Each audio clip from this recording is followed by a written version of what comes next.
¿Alguna vez has sentido que tu corazón se rompe en 1000 pedazos mientras finges que todo está bien? Fue una tarde de domingo. El parque estaba lleno de familias, cuando escuché a esa madre decir a sus hijos: «No se acerquen a ese niño, está loco, hace cosas raras». Mateo corrió hacia mí llorando. 4 años. 4 años soportando lo mismo en ese parque. Pero ese día, algo dentro de mí explotó de una manera que nadie esperaba. Todavía puedo sentir ese nudo en la garganta, ese momento exacto en que mi mundo se paralizó. Ver a mi hijo correr hacia mí con lágrimas en sus ojos, algo que casi nunca hacía debido a su condición. Sus pequeñas manos aferrándose a mi pierna como si fuera su único refugio en un mundo que lo rechazaba constantemente. Puedo recordar cada detalle de ese instante. El color naranja del atardecer, el chirrido de los columpios, las risas de los otros niños que de repente parecían tan crueles. Y esa mujer que ni siquiera tuvo la decencia de bajar la voz cuando señaló a mi hijo como si fuera algún tipo de amenaza. Como si mi Mateo, con su inocencia y su mundo interior tan rico, pudiera representar algún peligro para sus perfectos hijos. La forma en que escupió esas palabras, loco, cosas raras, palabras que se clavaron en mi corazón como cuchillos. 4 años visitando el mismo parque cada domingo. 4 años intentando crear una rutina normal para Mateo. 4 años de sonrisas forzadas mientras escuchaba comentarios hirientes, mientras veía cómo los otros padres alejaban a sus hijos del mío como si tuviera alguna enfermedad contagiosa. 4 años diciéndome a mí misma: «Ten paciencia, Valentina, la gente solo necesita entender». Pero ese día fue diferente. Ese día, cuando vi a mi hijo entender por primera vez que lo estaban rechazando, algo cambió dentro de mí. Algo primitivo, visceral. Ese instinto maternal que no conoce límites cuando se trata de proteger a nuestros hijos. Sentí un calor intenso subir desde mi estómago, atravesar mi pecho y explotar en mi cabeza como una tormenta eléctrica. Y lo que sucedió después, nadie lo esperaba, ni siquiera yo misma. Soy Valentina, madre de Mateo, mi pequeño guerrero azul con autismo nivel 3. Vivimos en Valencia, donde cada domingo intentábamos tener una tarde normal en el parque de nuestro barrio. ¿Normal? Qué palabra tan relativa cuando eres una madre atípica. Si estás viendo este video desde un lugar donde también discriminan a nuestros hijos neurodivergentes, déjame saber en los comentarios. Me gustaría saber desde dónde estamos luchando juntas. A veces me pregunto cuántas de nosotras estamos ahí fuera, en silencio, soportando las mismas miradas, los mismos susurros, la misma incomprensión día tras día. ¿Cuántas madres como yo se secan las lágrimas en el baño para que sus hijos no las vean quebradas? ¿Cuántas practican sonrisas en el espejo para enfrentar un mundo que constantemente les dice que sus hijos no encajan? No siempre fui esta mujer que ven ahora. Antes del diagnóstico de Mateo, era profesora de primaria. Me encantaba mi trabajo, creía profundamente en la educación inclusiva, pensaba que entendía lo que significaba la diversidad. Qué ingenua era. No tenía idea de lo que significaba estar al otro lado, ser la madre del niño diferente. Como dice el dicho, la vida tiene una forma peculiar de enseñarte humildad. Recuerdo perfectamente nuestros primeros días en ese parque. Mateo tenía casi 3 años y acabábamos de mudarnos al barrio. Pensé que sería un buen lugar para empezar a socializar, para que conociera a otros niños en un ambiente menos estructurado que sus terapias. El primer día, una niña se acercó a Mateo mientras él alineaba meticulosamente unas piedras en el borde del arenero. La niña quiso jugar con él, pero Mateo siguió con su tarea, completamente absorto en su mundo. La madre de la niña la llamó inmediatamente. «Deja a ese niño, cariño, no quiere jugar contigo». Esa fue la primera vez, la primera de muchas. Cada domingo era nuestro ritual. Preparaba a Mateo con tiempo, le explicaba con pictogramas lo que íbamos a hacer, Llevaba sus auriculares por si el ruido se volvía demasiado intenso. Empacaba sus snacks favoritos, sus juguetes de estimulación sensorial. Todo un operativo para 2 horas en el parque, 2 horas que para cualquier otra familia serían simplemente normales. Si estás ahí, viéndome desde Argentina, México, Colombia, Chile o cualquier rincón del mundo hispano donde nuestros hijos son vistos como problemas en vez de personas, quiero que sepas que te veo. Veo tus luchas, tus noches sin dormir, tus miedos por el futuro. No estás sola en esta batalla. Mateo siempre fue un bebé diferente. A los 18 meses, mientras otros niños decían sus primeras palabras, él se fascinaba con las luces giratorias y los patrones repetitivos. Se balanceaba, alineaba sus juguetes perfectamente y parecía vivir en su propio mundo.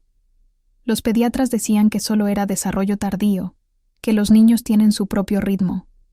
Pero mi intuición maternal sabía que había algo más. A los 2 años y medio, después de visitar 4 especialistas diferentes, llegó el diagnóstico. Trastorno del espectro autista nivel 3, el nivel que requiere apoyo muy sustancial. Ese día lloré, no por tristeza, sino por alivio. Finalmente, podíamos entender a Mateo y buscar las terapias que necesitaba. El camino hasta ese diagnóstico fue uno de los periodos más confusos y solitarios de mi vida. Desde que Mateo era un bebé, notaba pequeñas cosas que me inquietaban. Mientras otros bebés buscaban el contacto visual, sonreían a sus madres, Mateo parecía mirar a través de mí, como si yo fuera transparente. Al principio me decía a mí misma que estaba siendo paranoica, que era madre primeriza, y por eso me preocupaba demasiado. A los 12 meses, cuando otros niños ya balbuceaban o incluso decían algunas palabras, Mateo permanecía en silencio, pero tenía otros sonidos, unos sonidos repetitivos, casi musicales, que hacía cuando estaba concentrado en algo. Podía pasar horas mirando cómo giraba la lavadora, completamente fascinado por el movimiento circular, ajeno a mis llamados. Recuerdo la primera vez que mencioné mis preocupaciones a nuestro pediatra. Me miró con esa condescendencia que muchas de nosotras conocemos bien y dijo: «Los niños se desarrollan a ritmos diferentes, especialmente los varones. No hay que compararlos». Y así comenzó el ciclo de ser desestimada por profesionales que pasaban 15 minutos con mi hijo y creían conocerlo mejor que yo, que estaba con él las 24 horas del día. Visité otro pediatra, luego otro. Uno sugirió que quizás yo era una madre ansiosa y que mi ansiedad estaba afectando a Mateo. ¿Pueden creerlo? Culpar a la madre, ese deporte nacional que practican algunos profesionales cuando no saben qué responder. Otro me dijo que quizás Mateo era simplemente tímido y que ya se le pasaría.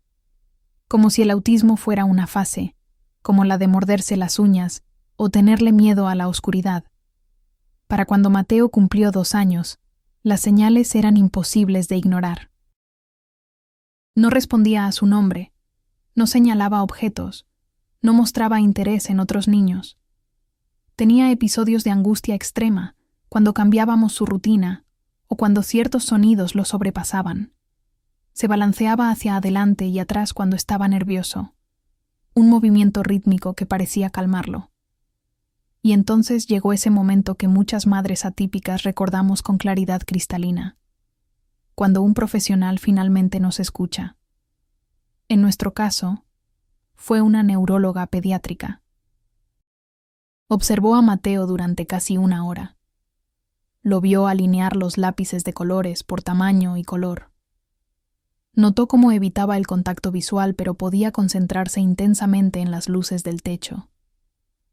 Vio cómo se tapaba los oídos cuando alguien cerraba una puerta. Y por primera vez, alguien me miró a los ojos y me dijo: «Creo que tu hijo tiene autismo. Vamos a hacer algunas pruebas para confirmarlo». Esas pruebas fueron exhaustivas. A2, evaluaciones del desarrollo, análisis de comportamiento. Durante semanas fuimos de especialista en especialista.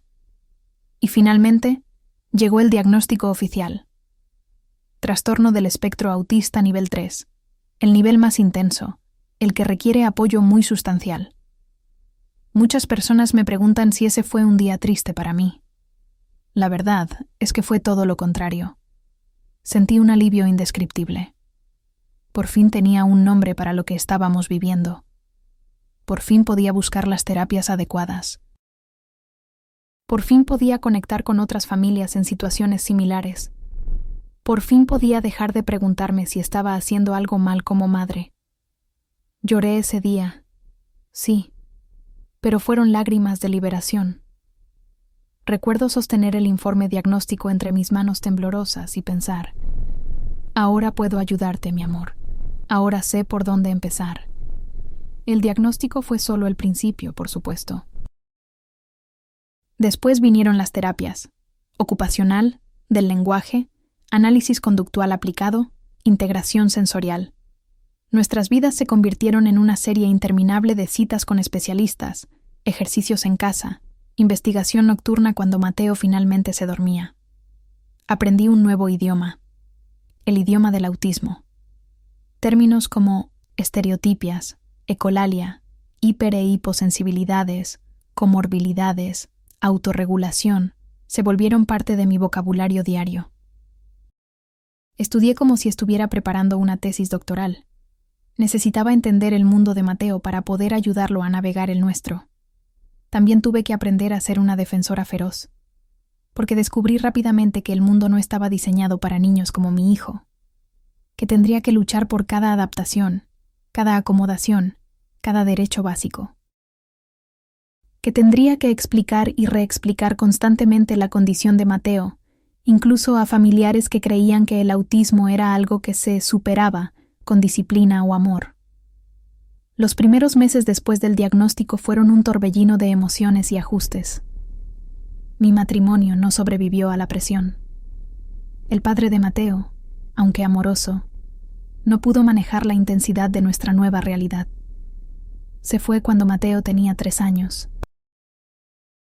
Otra estadística más en el alto porcentaje de padres que abandonan a familias con niños con discapacidades.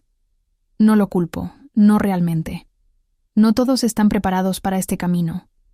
Así que éramos Mateo y yo contra el mundo, y decidí que haría todo lo posible para que ese mundo fuera un lugar menos hostil para mi hijo. Empecé asistiendo a grupos de apoyo, conectando con otras madres atípicas que se convirtieron en mi tribu. Mujeres increíbles que entendían mis miedos y frustraciones sin necesidad de explicaciones, que compartían recursos, consejos, hombros para llorar. También me sumergí en la comunidad autista adulta. Leí blogs, libros, artículos escritos por personas autistas. Quería entender cómo era el mundo desde su perspectiva, no solo desde la mirada neurológicamente típica, y fue revelador. Descubrí que muchos comportamientos que los terapeutas intentaban corregir en Mateo eran, en realidad, formas fundamentales en las que él procesaba el mundo. Que sus estereotipias, esos movimientos repetitivos que tanto preocupaban a los médicos, eran mecanismos de autorregulación esenciales para él. Mateo progresaba a su manera. A los 3 años y medio dijo su primera palabra: agua. Nunca olvidaré ese momento. Estábamos en la cocina. Él señaló su vaso y claramente articuló: agua. Me quedé paralizada por un segundo, sin poder creer lo que acababa de escuchar. Luego lo abracé y lloré de alegría. Para muchos padres, la primera palabra de su hijo es un momento especial. Para una madre atípica, es un milagro por el que has trabajado incansablemente, día tras día, sesión tras sesión. Las palabras llegaron lentamente después de esa. Más, no, mamá. Cada una celebrada como el logro extraordinario que era. Para cuando Mateo cumplió 4 años, tenía un vocabulario de unas 20 palabras. No mucho para un niño de su edad, pero un tesoro invaluable para nosotros. Con el lenguaje limitado pero creciente, empezamos a aventurarnos más en el mundo exterior. Fue entonces cuando establecimos nuestra rutina de los domingos en el parque. Pensé que sería bueno para Mateo estar al aire libre, expuesto a diferentes estímulos sensoriales en un ambiente controlado. El parque tenía columpios, que él adoraba por la sensación vestibular, y estaba a solo 2 cuadras de casa, lo que significaba que podíamos regresar rápidamente si se sentía sobrecargado. Al principio, las visitas al parque eran breves, 15 minutos, media hora como máximo. Mateo se sentía abrumado fácilmente por los ruidos, los niños corriendo, las luces brillantes del sol. Llevábamos sus auriculares de cancelación de ruido, sus juguetes sensoriales favoritos, incluso un pequeño toldo para crear un espacio de sombra donde pudiera retirarse si las cosas se volvían demasiado intensas. Con el tiempo, esas visitas se alargaron. Mateo desarrolló más tolerancia a los estímulos externos. Comenzó a disfrutar de la rutina. Primero los columpios, luego el tobogán, después un tiempo tranquilo en el arenero alineando piedras o ramitas. Me sentía orgullosa de sus progresos, de cómo estaba aprendiendo a navegar un espacio que inicialmente le resultaba tan desafiante. Pero lo que no cambió fueron las reacciones de los demás. Los otros niños generalmente mostraban curiosidad natural hacia Mateo, especialmente cuando hacía sus movimientos de autorregulación o emitía sus sonidos característicos. Algunos se acercaban, querían interactuar, y ahí es donde intervenían sus padres. «Déjalo tranquilo. Está ocupado. Vamos a jugar a otra parte». Frases aparentemente inocuas pero cargadas de significado, apartando a sus hijos del mío como si la neurodiversidad fuera contagiosa. Y luego estaban los comentarios más directos, los susurros que no eran tan silenciosos. «Ese niño no está bien. ¿Por qué lo traen a un parque normal? Debería estar en un centro especial». Comentarios que escuchaba perfectamente pero que fingía no oír mientras mantenía una sonrisa tensa en mi rostro. Durante 4 años, cada domingo era una pequeña batalla. Una prueba de resistencia emocional. Mateo y yo contra la ignorancia y el prejuicio. Pero seguíamos yendo, porque Mateo tenía derecho a ese espacio público, tanto como cualquier otro niño. Porque rendirse significaría aceptar que merecíamos menos que los demás. Y eso era algo que nunca aceptaría. Hasta ese día. Ese domingo que cambió todo. Habíamos llegado al parque alrededor de las 4 de la tarde, nuestra hora habitual. Mateo estaba particularmente contento ese día. Había dormido bien la noche anterior, había comido su comida favorita al mediodía, y sus niveles de energía eran buenos.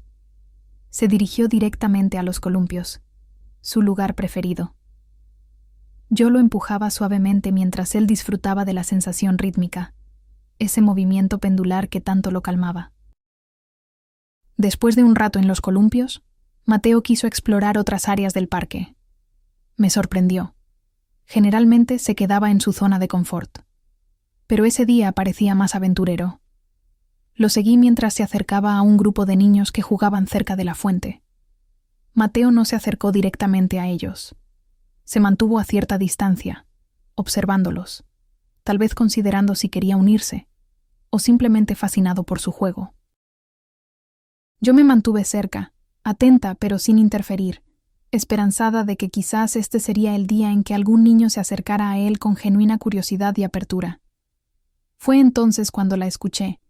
Una mujer de unos 40 años, cabello perfectamente peinado, ropa de marca, el tipo de madre que aparece en los catálogos de ropa infantil. Estaba sentada en un banco cercano con otras 2 mujeres, tomando café y charlando.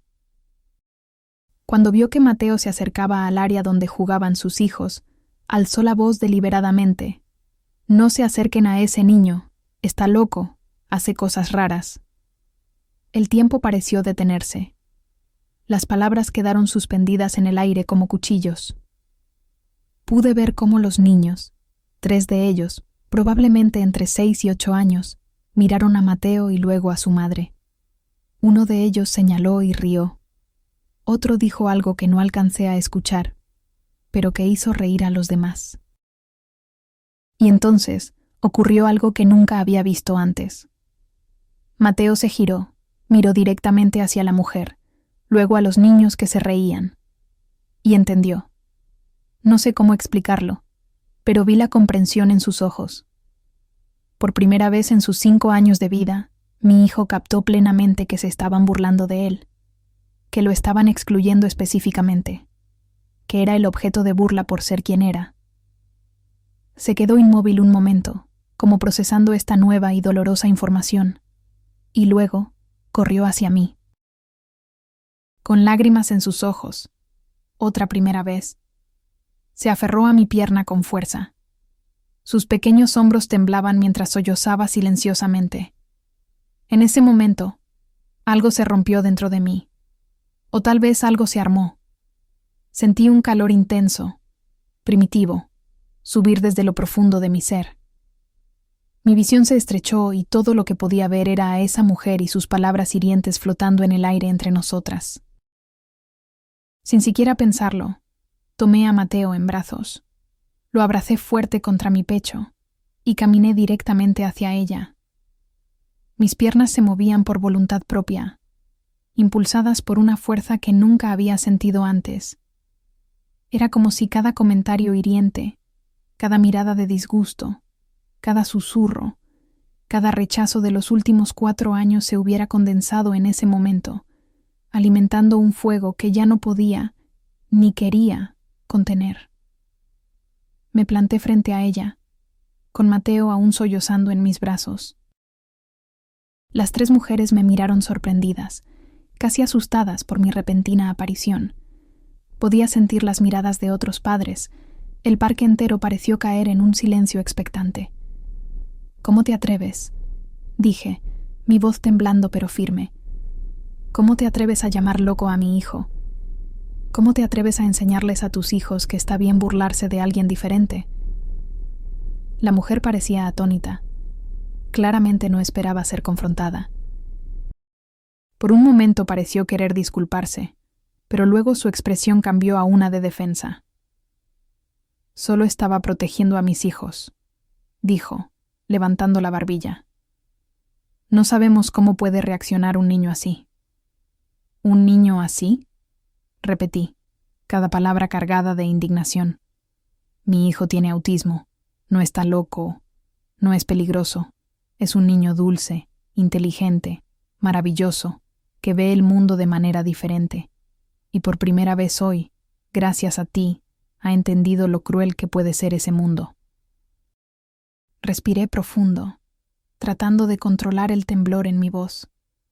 Mateo se había calmado un poco en mis brazos, tal vez sorprendido por mi tono, que nunca había escuchado antes. «Durante 4 años», continué, «hemos venido a este parque. 4 años escuchando comentarios como el tuyo. 4 años viendo cómo los niños son apartados del mío. ¿Y sabes qué? Ya es suficiente. Este parque es para todos los niños. Todos». Para entonces, un pequeño círculo de personas se había formado alrededor nuestro. Podía sentir sus miradas, algunas de simpatía, otras de curiosidad, algunas incómodas. «Tú no sabes lo que es», seguí, las palabras saliendo como un torrente imparable.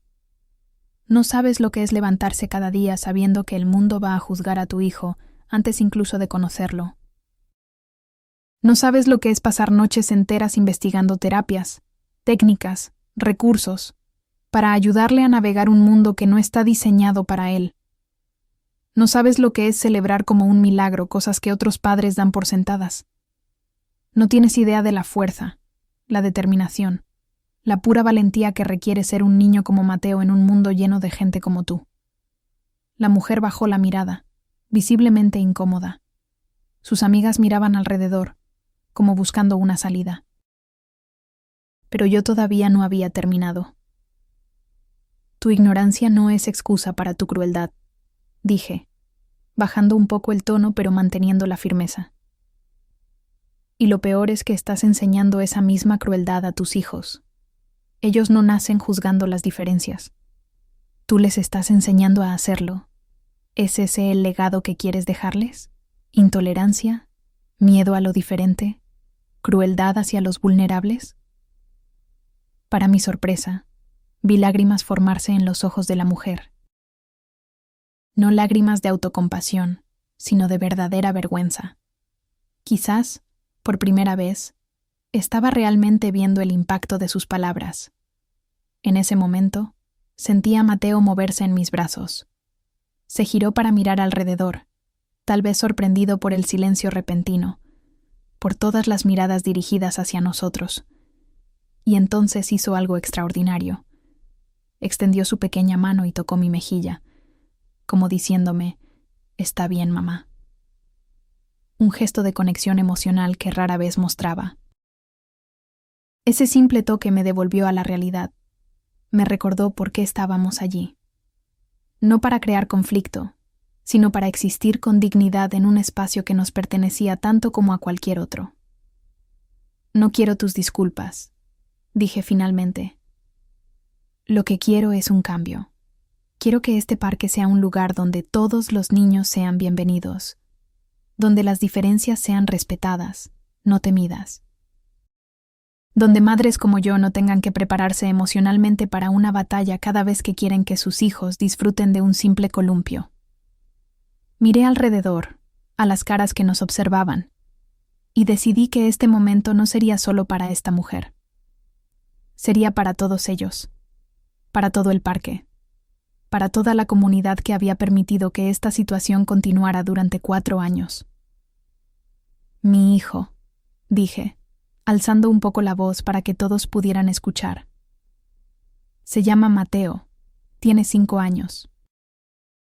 Le encantan los columpios, la música de Mozart y los patrones repetitivos. Tiene autismo nivel 3, lo que significa que ve, siente y experimenta el mundo de manera diferente a la mayoría. No es una enfermedad. No es algo que curar. Es simplemente una forma diferente de ser humano». Bajé a Mateo al suelo, pero mantuve su mano firmemente en la mía. Me sentía más fuerte, más centrada, como si hubiera recuperado una parte de mí que había estado reprimiendo durante demasiado tiempo. «A partir de hoy», continué, «vamos a venir a este parque sin miedo, sin vergüenza, y espero que todos ustedes, como comunidad, reflexionen sobre el tipo de entorno que quieren crear para todos sus niños, porque algún día sus hijos se encontrarán con alguien diferente a ellos en la escuela, en el trabajo, en la vida. Y lo que ustedes les enseñen hoy determinará si serán parte del problema o parte de la solución». Nuestra rutina se transformó completamente. Terapias ocupacionales, estimulación sensorial, logopedia. Mateo avanzaba a su propio ritmo. Su primera palabra llegó a los 3 años y medio. Agua. Todavía recuerdo cómo lloré al escucharla. Los domingos eran sagrados para nosotros. Intentábamos tener una tarde normal en el parque del barrio. Mateo amaba los columpios. El movimiento repetitivo le calmaba. Pero desde el primer día, noté las miradas, los susurros, los padres que alejaban a sus hijos cuando Mateo se acercaba, haciendo sus movimientos estereotipados o emitiendo sonidos que para él eran comunicación. «Es solo cuestión de tiempo», me decía. «Cuando nos conozcan, entenderán». Pero ese entendimiento nunca llegó. La vida después del diagnóstico de Mateo se convirtió en un constante equilibrio entre terapias, rutinas estrictas y pequeños momentos de alegría que aprendí a celebrar como grandes victorias. Nuestra casa se transformó en un centro de intervención temprana improvisado. Las paredes se llenaron de pictogramas y horarios visuales. Los juguetes convencionales fueron reemplazados por herramientas sensoriales, pelotas con diferentes texturas, luces que creaban patrones hipnóticos, instrumentos musicales que Mateo adoraba por sus vibraciones. Cada mañana comenzaba con nuestra rutina inamovible. Mateo necesitaba saber exactamente qué esperar del día. Cualquier cambio, por pequeño que fuera, podía desencadenar una crisis sensorial que podía durar horas.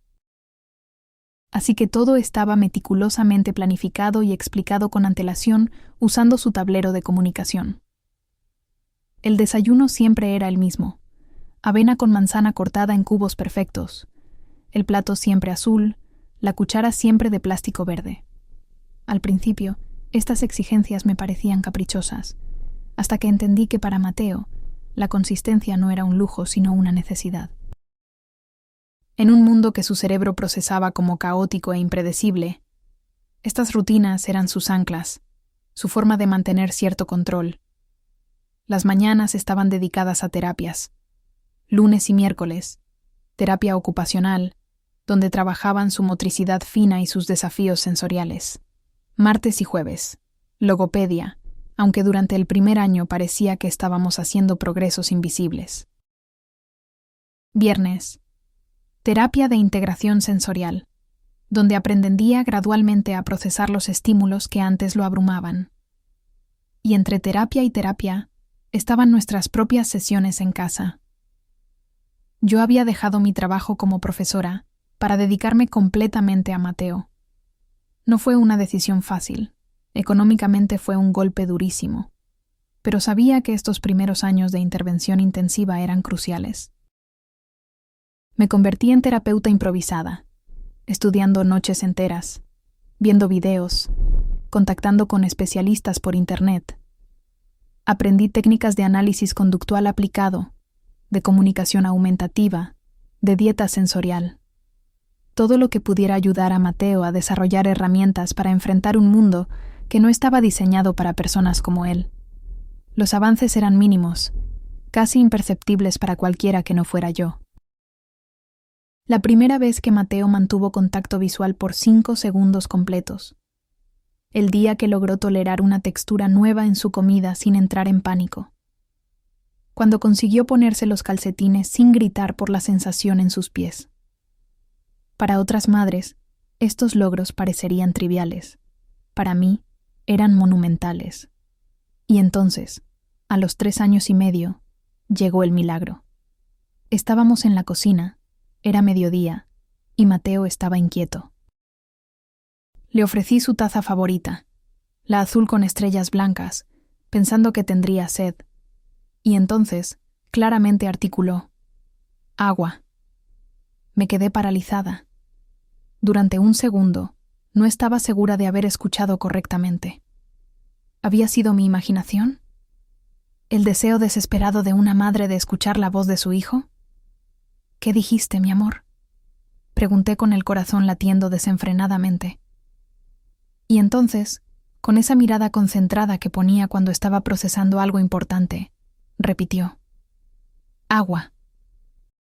Me derrumbé allí mismo, en el suelo de la cocina, sollozando incontrolablemente mientras abrazaba a Mateo, quien, confundido por mi reacción, simplemente repetía: agua, agua, como si estuviera probando el poder de esta nueva habilidad descubierta.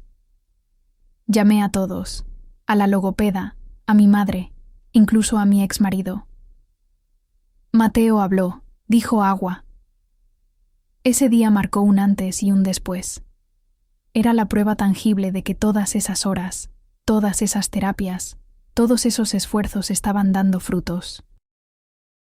Mateo tenía voz. Estaba encontrando su forma de comunicarse. Las palabras llegaron lentamente después de esa primera. Más fue la siguiente. Luego no. Una palabra que usaba con entusiasmo recién descubierto. Mamá tardó más en llegar, casi 2 meses después, pero cuando finalmente la pronunció, sentí que el universo entero se detenía para celebrar con nosotros. Para cuando Mateo cumplió 4 años, tenía un vocabulario de unas 20 palabras. Limitado sí, pero cada una de esas palabras era un puente entre su mundo interior y el exterior. Cada una representaba horas y horas de trabajo, lágrimas, frustraciones y, finalmente, triunfo. Fue entonces cuando decidí que era tiempo de ampliar nuestro mundo. Habíamos pasado tanto tiempo encerrados en la burbuja de terapias y rutinas que Mateo apenas conocía más allá de nuestra casa y los centros de terapia. Necesitaba experimentar más, incluso si eso significaba enfrentarnos a los desafíos del mundo exterior. Y así comenzaron nuestros domingos en el parque. El parque del barrio no era nada especial. Columpios, toboganes, un arenero, algunos bancos para los padres. pero para nosotros representaba un enorme paso hacia la normalización, hacia la inclusión social que tanto anhelaba para Mateo. Nuestra primera visita fue breve, apenas 15 minutos. Preparé a Mateo con días de antelación, mostrándole fotos del parque, explicándole con pictogramas qué encontraríamos allí, practicando con él técnicas de regulación sensorial por si se sentía abrumado.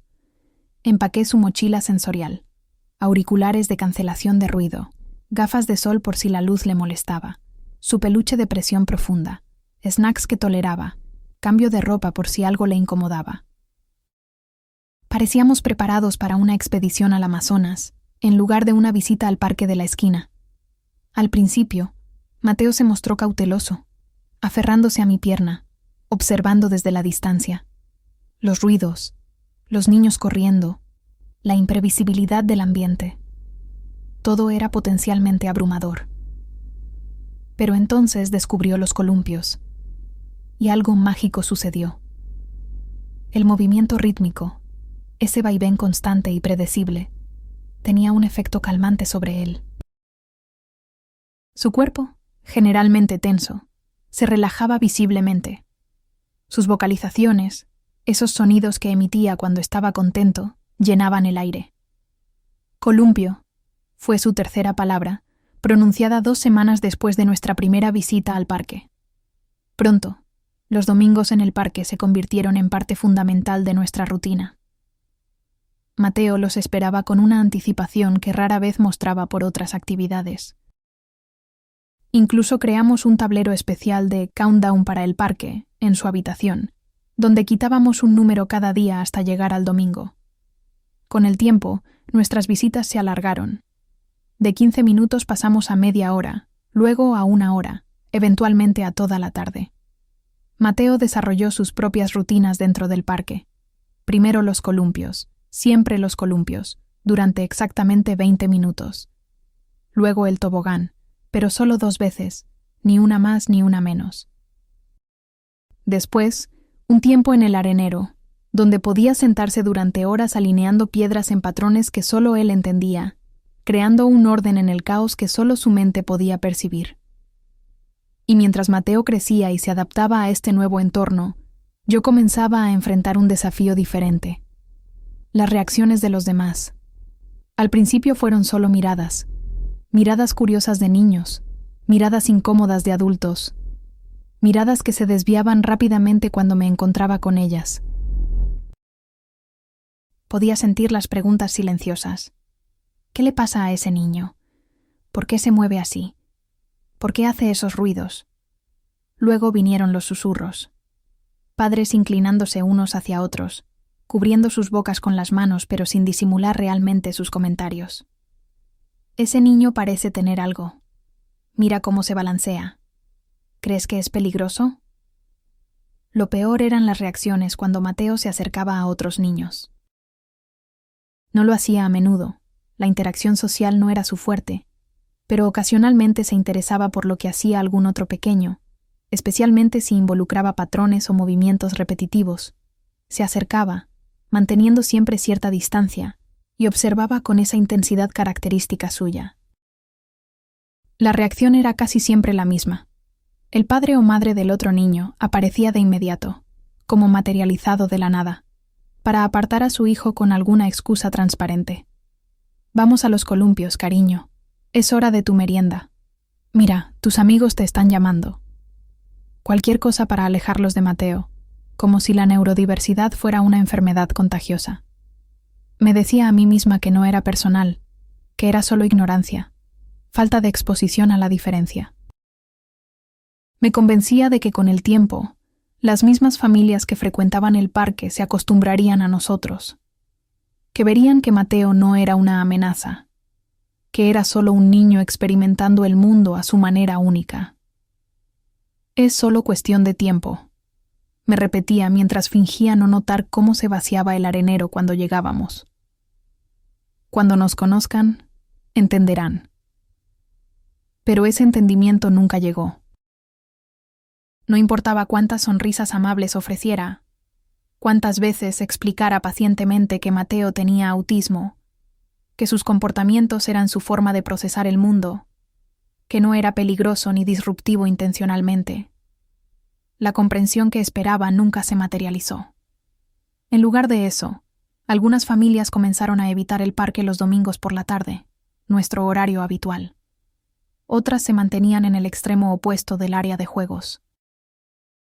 Hubo quienes ni siquiera disimulaban su desaprobación, haciendo comentarios lo suficientemente altos para que yo los escuchara. Hay lugares especiales para niños así. Está arruinando la diversión de los demás. Cada comentario era un cuchillo en mi corazón de madre, pero me mantenía firme. No dejaría que la ignorancia nos robara uno de los pocos placeres que Mateo había encontrado fuera de casa. No permitiría que la intolerancia le enseñara que no pertenecía a los mismos espacios que los demás niños. Así que seguíamos yendo, domingo tras domingo, armada con una sonrisa que ocultaba mi dolor y mi rabia. Mateo, en su inocencia, parecía ajeno a todo esto. O eso creía yo. Ahora me pregunto cuánto percibía realmente, cuánto entendía a su manera única. Con el tiempo, desarrollamos estrategias. Llegábamos más temprano, cuando el parque estaba menos concurrido. Me sentaba estratégicamente entre Mateo y el resto de los niños, como un escudo humano contra las miradas y los comentarios. Preparaba respuestas educativas pero firmes para las preguntas insensibles o los comentarios hirientes. Me convertí en una experta en detectar signos de incomodidad en Mateo antes de que se convirtieran en crisis, para poder retirarnos discretamente si era necesario. También aprendí a celebrar las pequeñas victorias. Como la vez que una niña de unos 6 años se acercó a Mateo en el arenero y en lugar de burlarse de su alineación meticulosa de piedras, se sentó silenciosamente a su lado y comenzó a imitar lo que él hacía. O cuando un padre se tomó el tiempo de explicarle a su hijo que ese niño piensa de manera diferente, y eso está bien, todos somos diferentes. Momentos fugaces de comprensión en un mar de rechazo, pero estos momentos eran excepciones, no la regla. La mayoría de las veces éramos los extraños, los que no encajaban, los que alteraban la armonía del parque con nuestra presencia. Lo que más me dolía era ver cómo, poco a poco, Mateo comenzaba a internalizar este rechazo. No de forma consciente, quizás, pero su comportamiento cambió sutilmente. Empezó a preferir los rincones más alejados del parque. Se aislaba más, incluso en los días en que otros niños parecían más receptivos. Era como si hubiera aprendido, a nivel instintivo, que mantenerse apartado era más seguro que intentar acercarse. Yo observaba estos cambios con el corazón roto. Mi hijo estaba aprendiendo una lección terrible, que el mundo no tenía espacio para él tal como era, que debía esconderse, hacerse pequeño, invisible, para ser tolerado. Hablé con su terapeuta sobre esto. Me sugirió que quizás deberíamos buscar grupos de juego específicos para niños neurodivergentes, espacios más controlados y comprensivos. Una parte de mí se resistía. ¿No era eso una forma de segregación? ¿No tenía Mateo derecho a los mismos espacios públicos que cualquier otro niño? Pero otra parte, la madre agotada de luchar constantemente, consideraba la idea de un espacio donde no tuviéramos que estar siempre a la defensiva. Pero al final, mi determinación prevaleció. El parque era nuestro derecho. No nos iríamos. No nos esconderíamos. No aceptaríamos que el mundo le dijera a Mateo que debía vivir en los márgenes. Y así seguimos, domingo tras domingo, año tras año. 4 años para ser exactos. 4 años de miradas, de susurros, de rechazo. 4 años de pequeños progresos y grandes decepciones. 4 años en los que yo me repetía: algún día entenderán. Algún día verán a Mateo como yo lo veo. No sabía entonces que ese algún día llegaría de la forma más inesperada y dolorosa. 4 años visitando el mismo parque. 4 años escuchando comentarios como: ¿por qué lo traes si no sabe jugar normal? Ese niño asusta a los demás. Debería estar en un centro especial. Cada domingo, diferentes familias, pero siempre las mismas miradas, los mismos comentarios, los mismos rechazos. Mateo sentía la tensión. Con el tiempo, empezó a aislarse más, a quedarse solo en un rincón del parque. A veces pienso en todas las versiones de esos comentarios que he escuchado a lo largo de los años. Varían en las palabras, pero el mensaje siempre es el mismo. Tu hijo no pertenece aquí. ¿No hay escuelas especiales para niños como él? ¿No te preocupa que asuste a los otros niños? Debe ser muy difícil para ti tener un hijo así.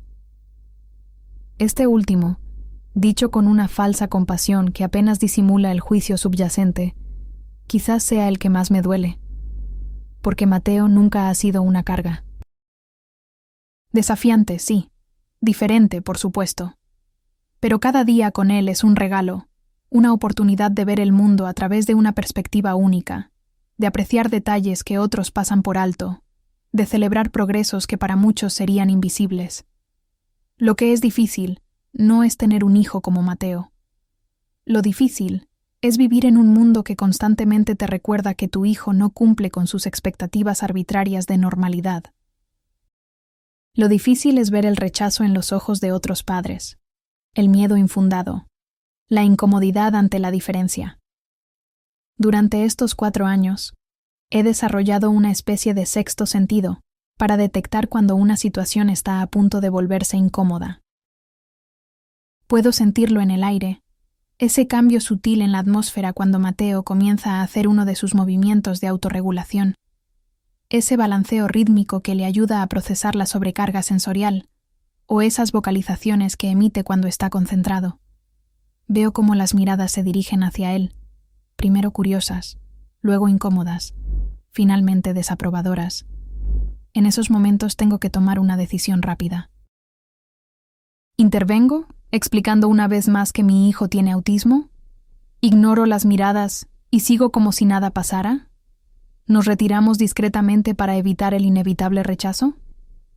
He probado todas estas estrategias a lo largo de los años, y ninguna parece perfecta. Si explico, muchas veces recibo esa condescendencia irritante. Oh, pobrecito. Oh, debe ser tan duro para ti, como si Mateo fuera una tragedia andante en lugar de un niño completo y valioso. Si ignoro, las miradas y susurros continúan, a veces escalando a comentarios directos. Y si nos retiramos, estoy enviándole el mensaje equivocado a Mateo, que debe esconderse, que no merece estar en espacios públicos. Así que desarrollamos rutinas y estrategias de supervivencia. Aprendí a posicionarme estratégicamente en el parque, siempre con una línea de visión clara hacia Mateo, pero también pendiente de los otros niños y padres. Perfeccioné el arte de la sonrisa educativa, esa que dice, sí, mi hijo es diferente, y está perfectamente bien así, sin necesidad de palabras. Equipé a Mateo con herramientas para calmarse cuando el ambiente se volvía demasiado intenso, desde sus auriculares reductores de ruido hasta técnicas de respiración adaptadas a su nivel de comprensión. Pero lo que más me rompe el corazón es ver cómo, con el paso del tiempo, Mateo ha internalizado este rechazo constante. No de manera consciente, quizás, pero sus comportamientos han cambiado. Al principio, intentaba acercarse a otros niños, a su manera única y a veces torpe. Ahora, tiende a buscar los rincones más apartados del parque desde el principio, como si hubiera aprendido que es más seguro mantenerse lejos. Ha desarrollado lo que su terapeuta llama comportamientos de camuflaje, formas de suprimir sus estereotipias cuando está en público. Contiene sus balanceos, reduce sus vocalizaciones, trata de parecer menos autista para encajar. Y cada vez que noto que está haciendo esto, siento que una parte de mi alma se marchita, porque está aprendiendo a esconder quién es realmente para ser aceptado, y esa es una lección terrible para cualquier niño. Hubo ocasiones en las que consideré seriamente dejar de ir al parque, buscar alternativas más controladas, espacios diseñados específicamente para niños neurodivergentes. Pero siempre volvía a la misma conclusión. Rendirnos sería aceptar que Mateo no merece los mismos espacios públicos que cualquier otro niño. Y me niego a aceptar eso. Así que continuamos, domingo tras domingo, enfrentando las mismas batallas. y aunque Mateo ha hecho progresos increíbles en muchas áreas, su vocabulario ha crecido, su tolerancia sensorial ha mejorado, sus habilidades motoras se han desarrollado. El mundo parece empeñado en quedarse estancado en su incomprensión. Aquel domingo, mientras Mateo disfrutaba de su columpio, escuché claramente a esa madre. No se acerquen a ese niño, está loco, hace cosas raras. Sus hijos lo señalaban y se reían. Y Mateo corrió hacia mí llorando, algo que nunca había hecho antes. Mi pequeño, que raramente expresaba conexión con el mundo exterior, entendió que lo estaban rechazando. Si conoces a una familia con un guerrero azul que merece protección y respeto, suscríbete ahora. Necesitamos crear una comunidad fuerte que entienda estas luchas y no permita que nuestros hijos sean marginados por ser quienes son. Porque lo que sucedió ese domingo fue diferente. No fue solo un comentario más, un rechazo más. Fue el momento en que mi hijo, por primera vez, comprendió plenamente lo que estaba sucediendo. Era una tarde especialmente bonita. El otoño valenciano nos regalaba una luz dorada que bañaba todo el parque. Mateo estaba de buen humor. Había dormido bien la noche anterior y su rutina matutina había transcurrido sin incidentes. Llevábamos casi una hora en el parque y él había completado ya sus rituales habituales con los columpios y el tobogán. Lo que sucedió después fue inusual. En lugar de dirigirse al arenero para su tiempo de juego solitario, Mateo mostró interés en un grupo de niños que jugaban cerca de la fuente. Nunca hacía esto. Generalmente evitaba las áreas concurridas, prefiriendo espacios más tranquilos y predecibles. Lo observé atentamente mientras se acercaba al grupo. No demasiado cerca. Mateo siempre mantenía su burbuja de espacio personal, pero lo suficiente para observar lo que hacían. Los niños, unos 4 o 5, de edades similares a la suya, construían algo con ramas y hojas. El tipo de actividad que podría atraer a Mateo, con sus patrones y estructuras. Sentí una chispa de esperanza. Quizás esta sería la vez. Quizás alguno de estos niños mostraría curiosidad en lugar de rechazo.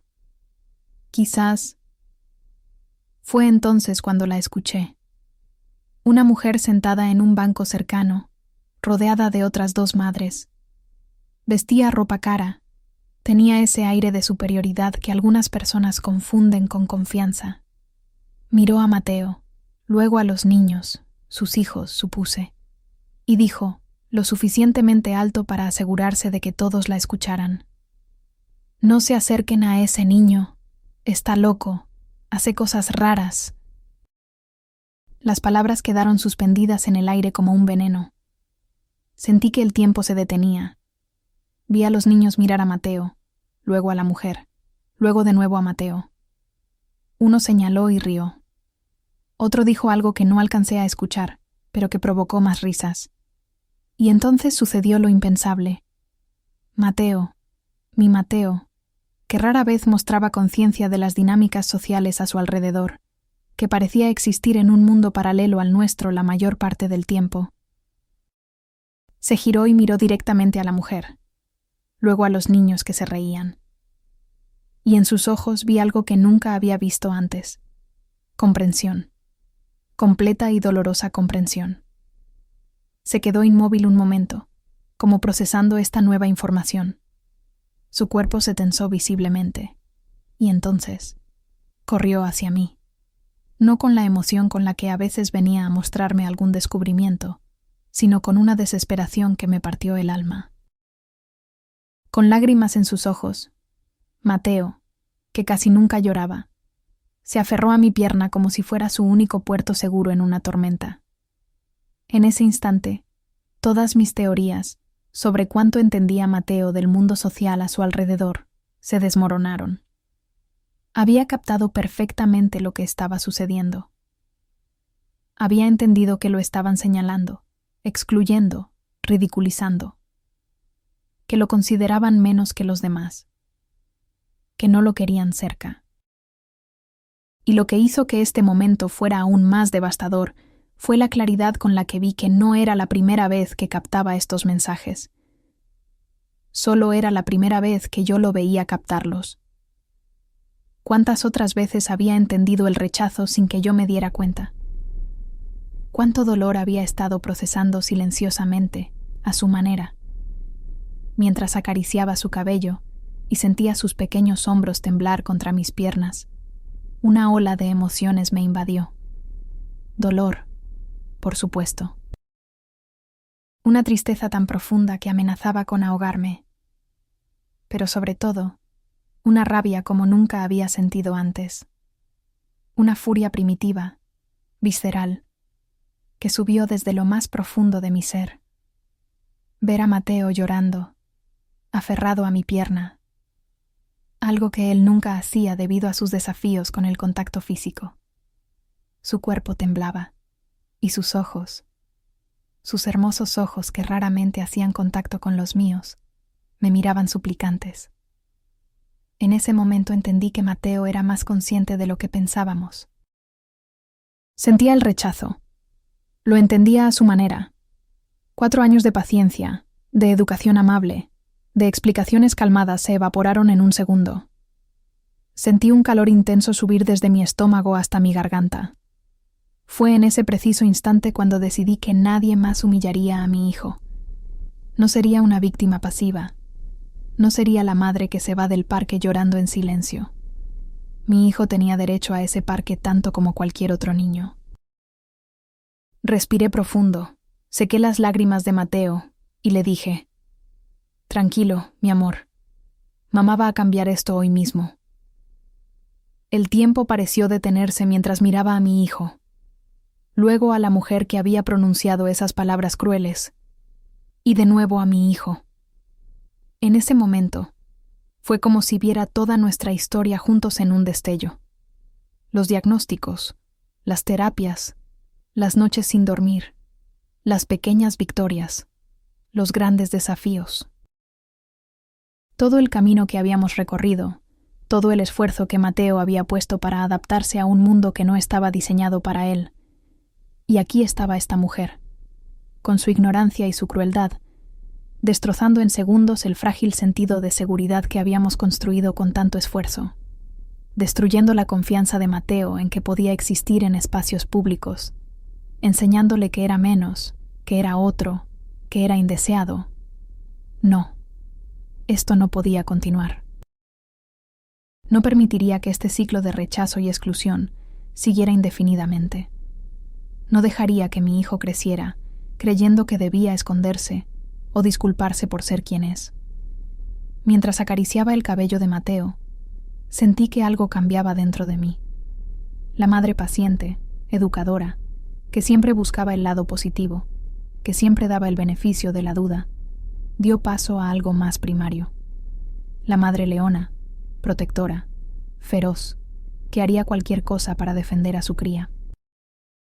4 años siendo amable, 4 años explicando pacientemente, 4 años tolerando la ignorancia y el prejuicio, esperando que con tiempo y educación las cosas cambiarían. Y nada había cambiado, excepto Mateo, que ahora entendía perfectamente el rechazo que enfrentaba. Se acabó, pensé. Hoy termina esta historia de discriminación. Hoy cambia todo. Me agaché hasta quedar a la altura de los ojos de Mateo, esos ojos verdes con motas doradas que generalmente evitaban el contacto directo, pero que ahora me miraban con una mezcla de confusión y dolor. «Tranquilo, mi amor», le dije, secando sus lágrimas con mis pulgares. «Mamá va a cambiar esto hoy mismo». No sabía exactamente qué iba a hacer. No tenía un plan. Solo sabía que ya no podía quedarme callada, que no podía simplemente tomar a Mateo y marcharnos, derrotados una vez más. Que este era el momento de tomar posición, de decir basta, de exigir el respeto y la dignidad que mi hijo merecía. Tomé una respiración profunda, intentando calmar el temblor en mis manos. Besé la frente de Mateo y le puse sus auriculares reductores de ruido. Sabía que lo que vendría a continuación podría ser intenso, y quería protegerlo de cualquier sobrecarga sensorial adicional. Quédate aquí un momento, le dije, señalando su banco favorito. Mamá tiene que hablar con esas personas. Mateo asintió, un pequeño gesto que indicaba que había entendido. Se sentó en el banco, sacó su juguete sensorial del bolsillo, una pequeña pieza de silicona con textura que podía manipular cuando estaba ansioso, y comenzó a pasarlo entre sus dedos, una técnica de autorregulación que habíamos practicado durante meses. Sentí un orgullo inmenso ante su capacidad para calmarse incluso en medio de esta situación dolorosa.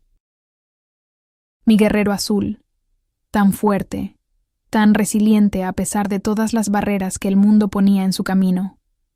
Me giré entonces hacia la mujer y sus amigos, hacia los niños que se habían reído, hacia todas las personas del parque que habían sido testigos silenciosos de años de discriminación, y en ese momento, algo dentro de mí cambió para siempre.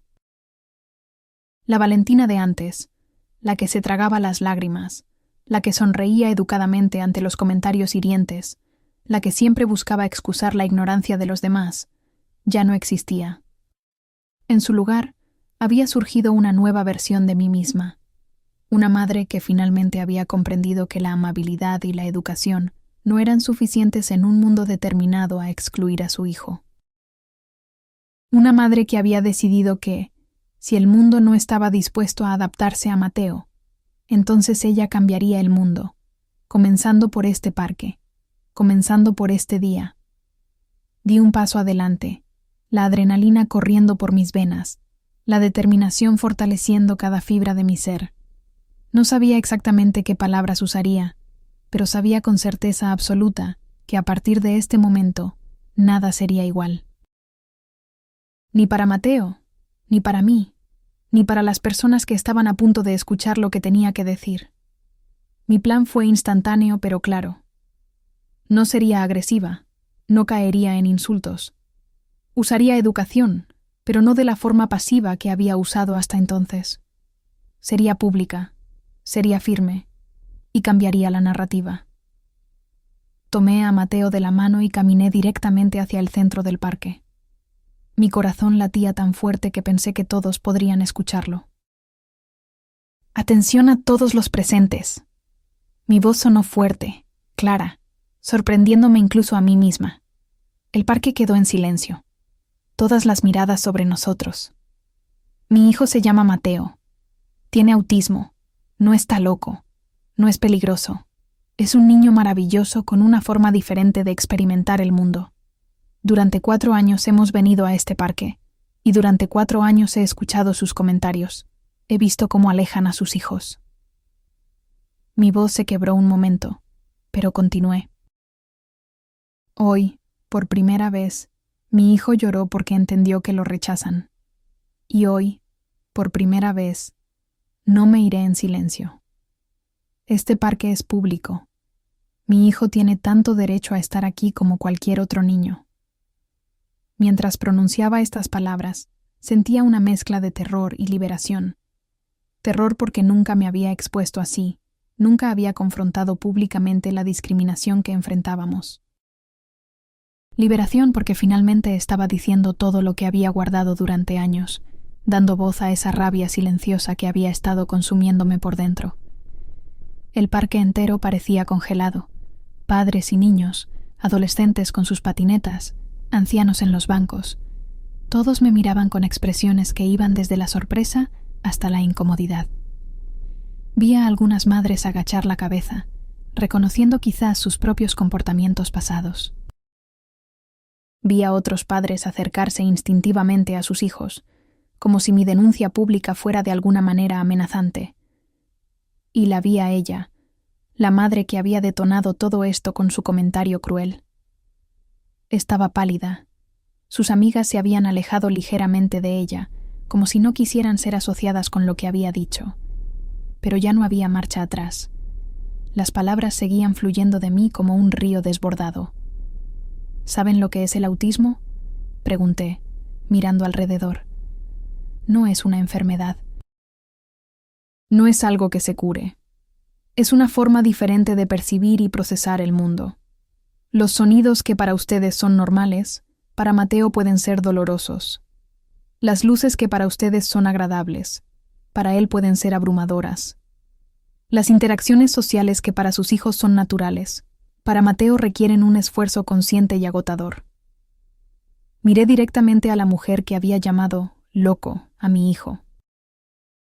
Cuando usted dice que mi hijo está loco o que hace cosas raras, lo que realmente está diciendo es que no se toma el tiempo de entender la neurodiversidad. Está enseñándole a sus hijos que está bien burlarse de las diferencias, que está bien excluir a quienes no son como ellos. ¿Es ese el legado que quiere dejarles? La mujer parecía querer que la tierra se la tragara. Murmuró algo que sonó como, no era mi intención, pero yo ya no estaba interesada en excusas. 4 años, repetí. 4 años viniendo a este parque. 4 años escuchando comentarios similares. 4 años viendo cómo aparten a sus hijos cuando Mateo se acerca. ¿Saben lo que eso le enseña a un niño? Le enseña que no merece estar en espacios públicos, que hay algo fundamentalmente malo en él, que debe esconderse para ser aceptado.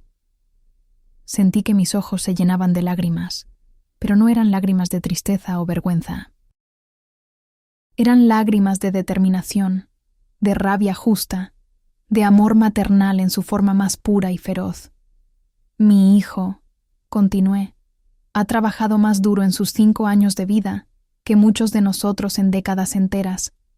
Cada palabra que pronuncia, cada interacción social que logra, cada nuevo alimento que tolera, cada rutina que modifica, todo requiere un esfuerzo consciente y valiente de su parte. Y en lugar de ser celebrado por su valentía, es ridiculizado por sus diferencias. Miré a mi alrededor y vi algo que no esperaba. Atención genuina. No solo la atención incómoda de quien es forzado a escuchar una denuncia pública, sino la atención de quien realmente está procesando nueva información, reconsiderando sus perspectivas. No les pido compasión, aclaré. No les pido que traten a Mateo de manera especial. Lo que les pido es respeto. El mismo respeto que darían a cualquier otro niño. Les pido que eduquen a sus hijos sobre la diversidad humana, que les enseñen que diferente no significa menos, que les muestren que hay muchas formas de ser humano, y todas ellas son válidas y valiosas. Respiré profundo, sintiendo que el nudo en mi garganta comenzaba a aflojarse. Miré a Mateo, quien sorprendentemente parecía tranquilo, observando todo con una curiosidad que rara vez mostraba en situaciones sociales. Este parque, señalé el espacio a nuestro alrededor, es público. Pertenece a todos los niños, a los que corren, a los que saltan, a los que hablan sin parar, y también a los que prefieren observar desde la distancia, a los que necesitan su tiempo para procesar, a los que se comunican de maneras diferentes. A partir de hoy, Mateo y yo vendremos a este parque sin miedo, sin vergüenza, sin sentirnos como intrusos, porque no lo somos. Di un paso adelante, sintiendo una nueva fuerza en mis piernas, una nueva firmeza en mi voz. Y les invito a todos ustedes a ser parte de un cambio positivo, a crear un parque verdaderamente inclusivo, a enseñarle a la próxima generación que la diversidad no es algo que temer, sino algo que celebrar. El silencio que siguió a mis palabras era diferente al silencio inicial.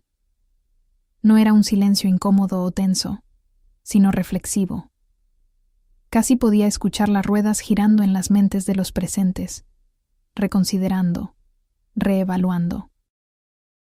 Y entonces, justo cuando pensaba que había dicho todo lo que necesitaba decir, ocurrió algo que nunca olvidaré. Mateo, mi Mateo, quien rara vez iniciaba interacciones sociales, soltó mi mano y dio un paso adelante. Levantó sus brazos e hizo ese movimiento de aleteo que los profesionales llamaban estimulación, pero que yo sabía que era su forma de expresar emoción intensa. Y entonces, con una claridad que me sorprendió, dijo una palabra que había estado practicando en terapia durante semanas. Parque.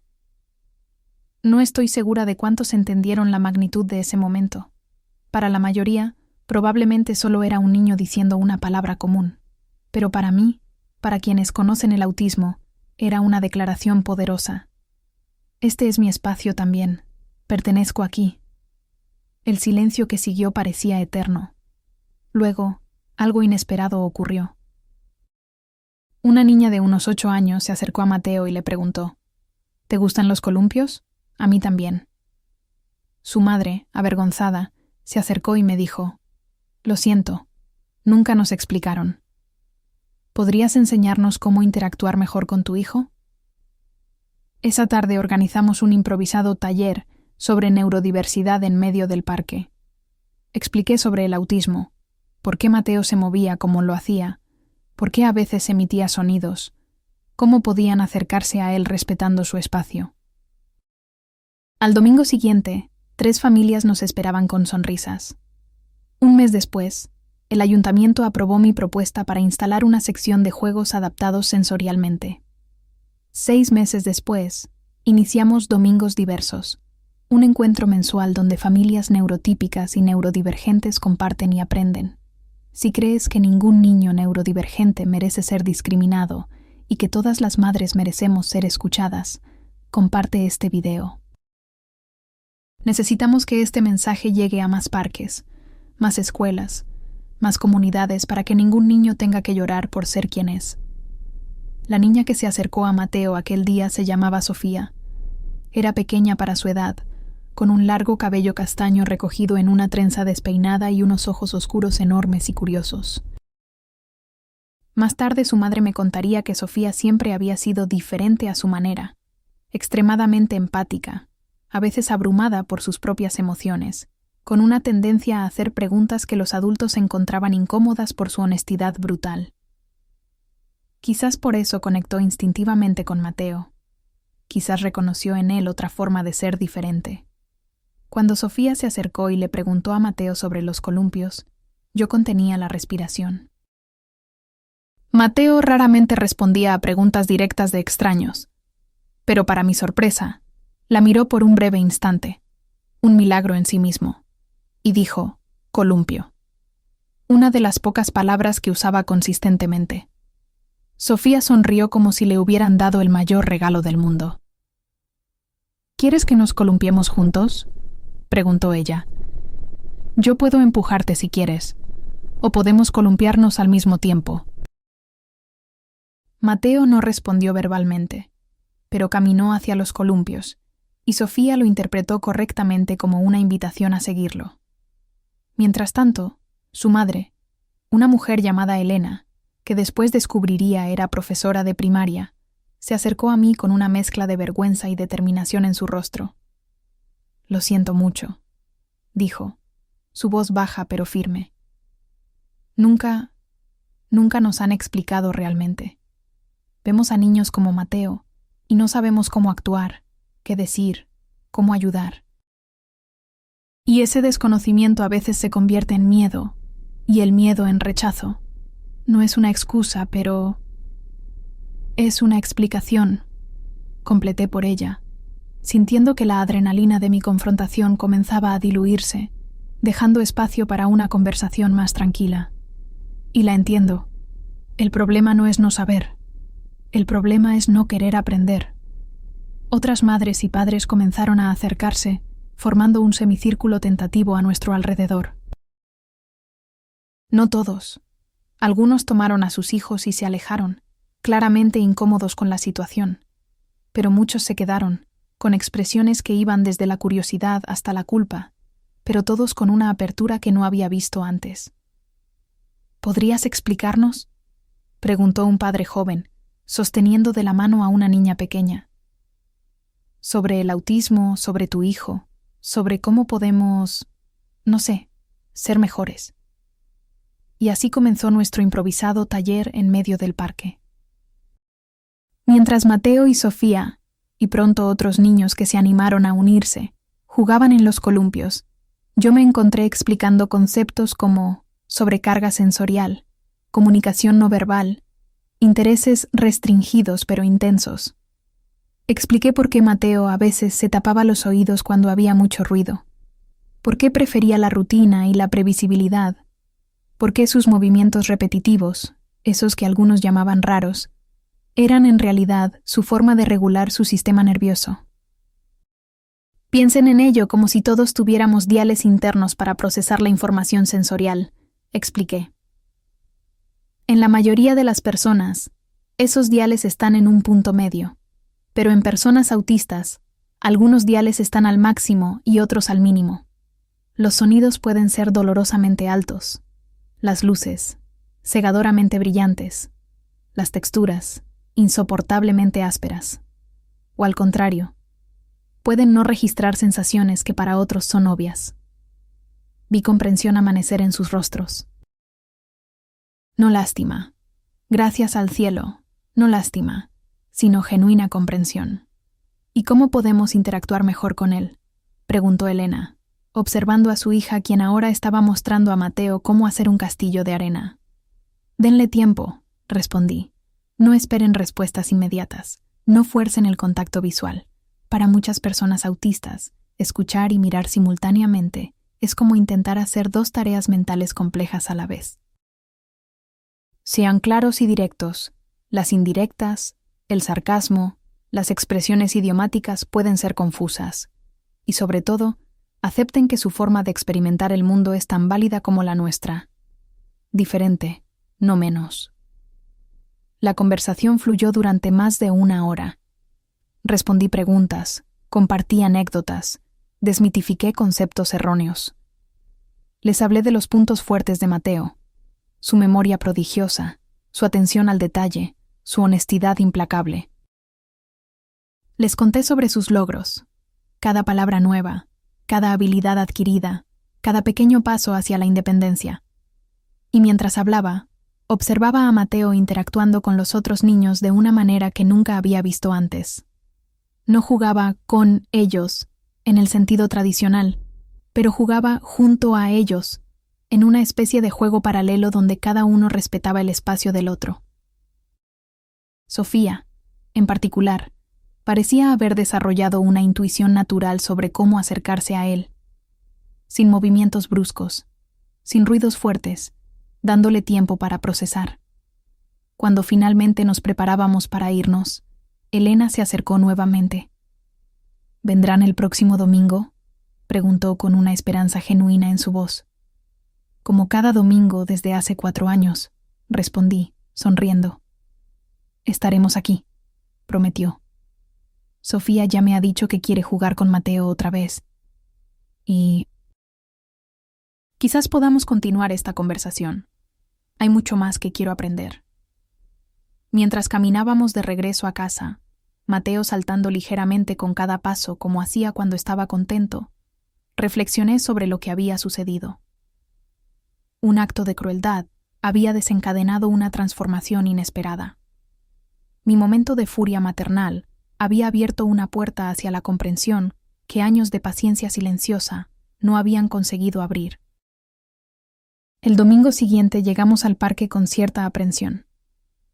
Parte de mí temía que todo hubiera sido un espejismo, que volveríamos a enfrentar las mismas miradas, los mismos susurros. Pero para mi sorpresa, 3 familias nos esperaban. Elena y Sofía, el padre joven con su hija, y otra madre con gemelos que recordaba vagamente de nuestro taller improvisado. Se acercaron a saludarnos naturalmente, como si fuéramos viejos amigos. Los niños invitaron a Mateo a jugar, respetando su espacio y sus particularidades, como les habían enseñado sus padres. Y estos adultos, que una semana antes habían sido parte de la masa anónima que nos rechazaba, ahora me preguntaban cómo había estado nuestra semana, si Mateo estaba teniendo un buen día, si necesitábamos algo. Ese día marcó el inicio de un cambio en nuestra comunidad. Lo que comenzó como un pequeño grupo de familias interesadas en aprender sobre neurodiversidad creció. Cada semana se unían nuevas personas. Las conversaciones se hacían más profundas, las preguntas más sofisticadas, el apoyo más genuino. Un mes después de mi explosión, presenté una propuesta formal al ayuntamiento. Había investigado sobre parques adaptados sensorialmente, espacios que incluían zonas tranquilas para cuando la estimulación se vuelve demasiado, equipos que proporcionan input sensorial regulador, señalización clara y visual. Adjunté estudios, presupuestos testimonios de otras comunidades, donde estos espacios habían sido implementados con éxito. No esperaba mucho. Los gobiernos municipales son notoriamente lentos para responder a este tipo de iniciativas, especialmente cuando implican inversión económica. Pero para mi sorpresa, la propuesta fue recibida con entusiasmo. Resultó que la concejala de Servicios Sociales tenía un sobrino con autismo y había estado buscando formas de hacer la ciudad más inclusiva. 3 meses después, nuestro parque de barrio inauguraba una sección de juegos adaptados sensorialmente. No era grande, pero era un comienzo. Un columpio de presión profunda, un área tranquila con paneles táctiles interactivos, un arenero elevado accesible para niños con movilidad reducida. Y lo más importante, señalización que explicaba claramente qué era la neurodiversidad y cómo estos equipos beneficiaban a niños con diferentes necesidades sensoriales. El día de la inauguración, Mateo cortó la cinta, con ayuda, por supuesto. Ver a mi hijo, quien meses antes era el niño raro del que todos se alejaban, siendo celebrado como protagonista de un cambio positivo en la comunidad, fue uno de los momentos más emotivos de mi vida. Pero lo más hermoso estaba aún por venir. Inspirados por la transformación del parque, un grupo de familias, neurodivergentes y neurotípicas por igual, propusimos crear un evento regular donde niños de todas las neurología pudieran interactuar y aprender unos de otros. Así nacieron los Domingos Diversos. Una vez al mes, el parque se convertía en un espacio de celebración de la diferencia. Organizábamos actividades estructuradas pero flexibles, donde cada niño podía participar a su manera y a su ritmo. Talleres sensoriales, donde todos experimentaban cómo perciben el mundo las personas con diferentes sensibilidades. Cuentacuentos sobre diversidad e inclusión. Picnics compartidos, donde respetábamos las restricciones alimentarias de cada uno, no solo por alergias, sino también por sensibilidades sensoriales. Y algo mágico comenzó a suceder. Los niños neurodivergentes encontraron un espacio donde no tenían que camuflarse para ser aceptados, y los niños neurotípicos desarrollaron una comprensión natural y una aceptación de la diferencia que muchos adultos nunca alcanzan. Veía a niños como Sofía aprendiendo naturalmente a interpretar las formas únicas de comunicación de niños como Mateo. Los veía desarrollando amistades que, aunque diferentes a las amistades tradicionales, eran profundamente significativas. Si crees que ningún niño neurodivergente merece ser discriminado y que todas las madres merecemos ser escuchadas, comparte este video. Necesitamos que este mensaje llegue a más parques, más escuelas, más comunidades para que ningún niño tenga que llorar por ser quien es. Hoy, 2 años después, Mateo es reconocido en todo el barrio. Los niños lo saludan por su nombre, respetan sus particularidades y hasta han aprendido algunas señas básicas para comunicarse con él. La transformación más grande, sin embargo, ocurrió en mí. Pasé de ser una madre que soportaba en silencio a una activista comunitaria. Fundé Parques para Todos, una iniciativa que ya ha transformado 7 parques en Valencia, con zonas adaptadas sensorialmente. El año pasado, 3 madres me contactaron después de enfrentar situaciones similares. Las acompañé a hablar con sus comunidades, a presentar propuestas a sus ayuntamientos.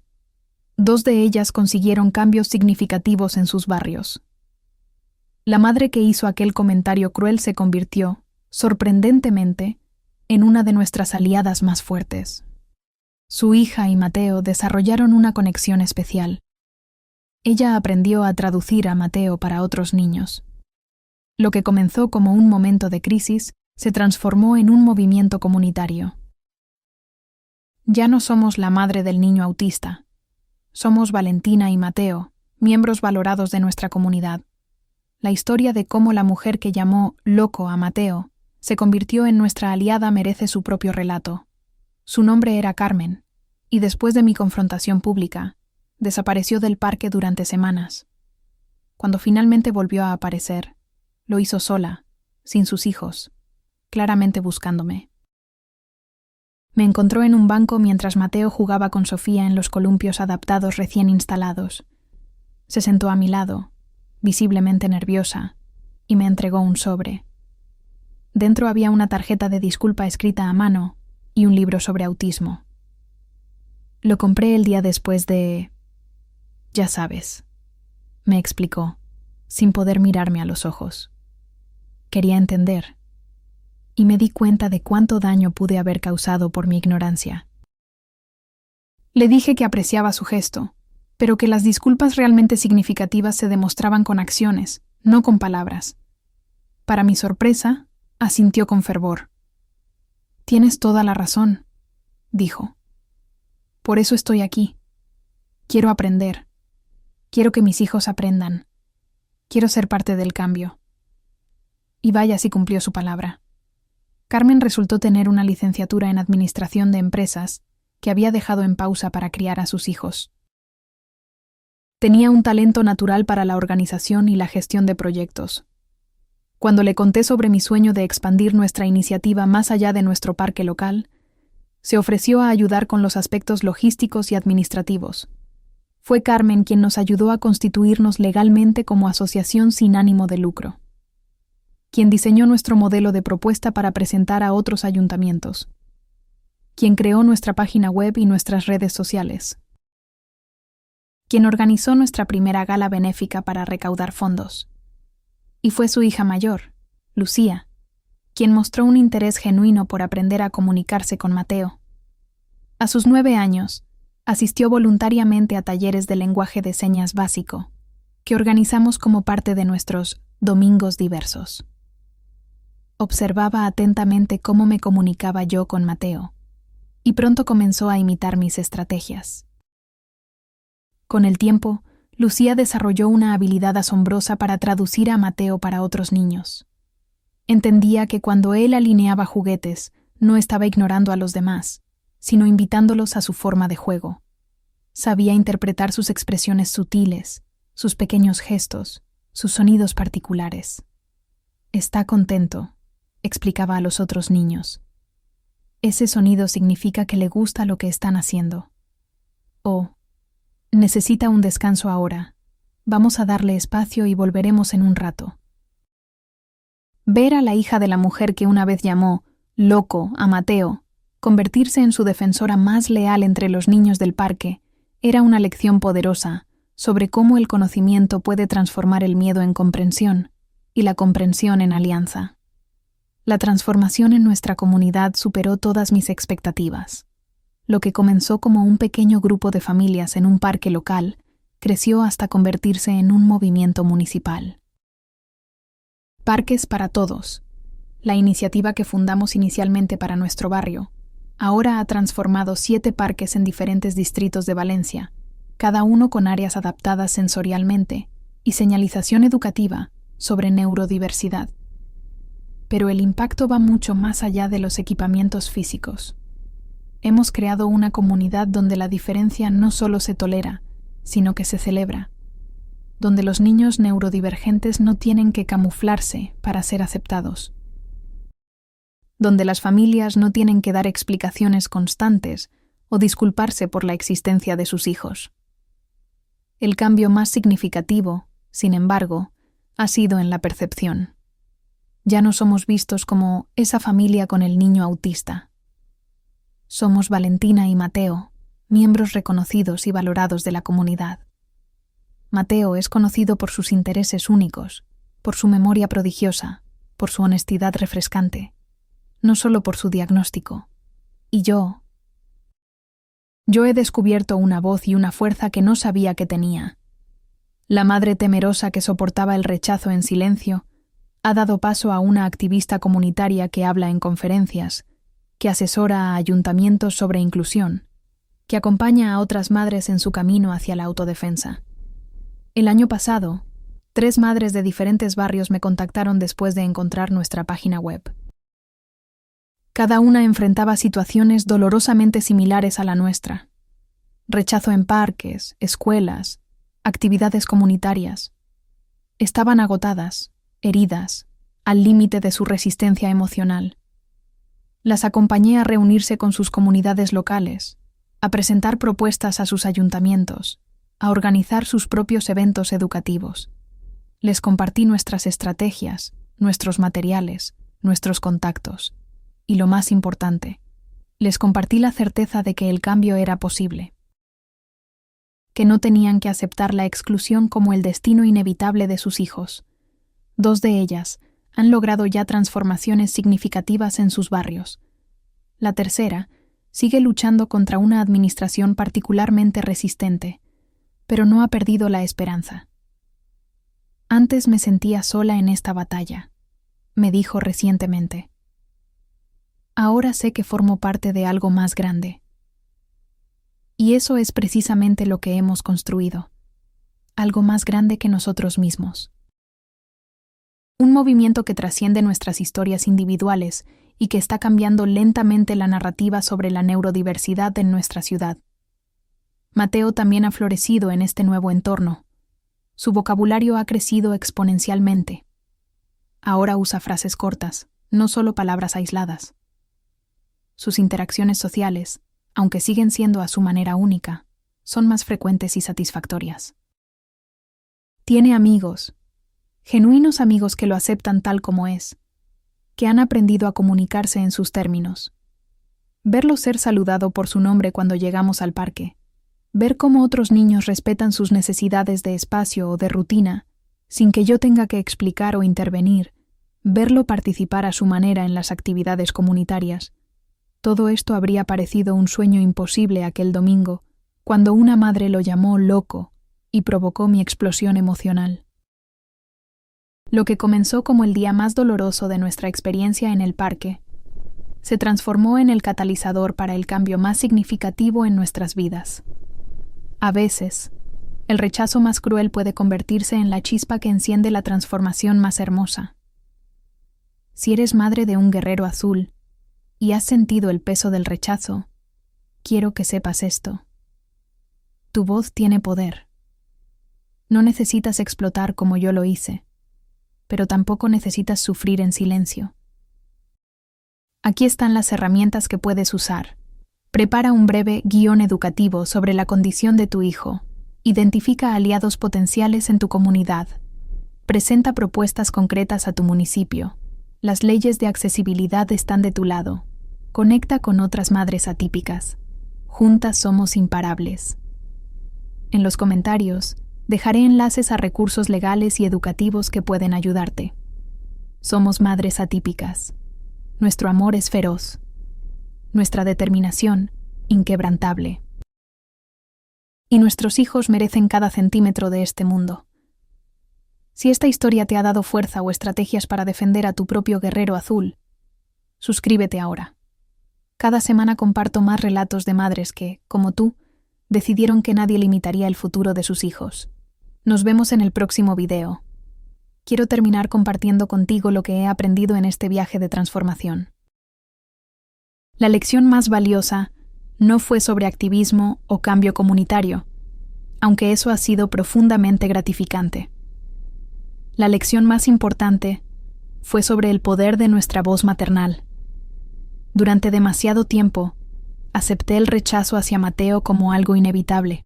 Me adapté a ello, desarrollé estrategias para minimizar su impacto, me convencí de que era mejor no causar problemas. Pero al hacerlo, estaba enviando un mensaje silencioso pero poderoso, que la exclusión era aceptable, que no merecíamos mejor trato, que la comodidad de los demás era más importante que la dignidad de mi hijo.